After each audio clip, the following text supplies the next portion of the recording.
Hi, welcome back to Nani properties. ఈరోజు మనకి ఒక beautiful 3 BHK floor wise flat అయితే సేల్కి వచ్చిందండి. చూస్తున్నారు, ఇదంతా కూడా హాల్ స్పేస్.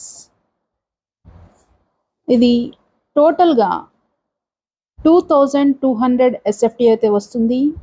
దీని యొక్క ఫేసింగ్ ఈస్ట్ ఫేసింగ్లో అయితే ఉంటుంది. Plinth area 1700 SFT.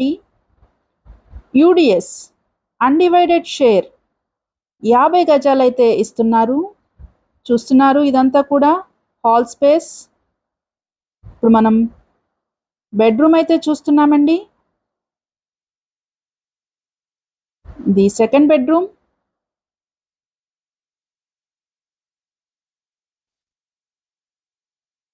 Fully furnished అండి. మనకి టోటల్గా కంప్లీట్ చేసి అయితే ఇస్తారు. 2 monthsలో అయితే మనకి కంప్లీట్ అయిపోతుంది. దీని యొక్క ప్రైజింగ్ వచ్చేసి 1.4 CR అయితే చెప్తున్నారు. లొకేషన్ వచ్చి lotus land mark, Vijayawada. Thank you for watching.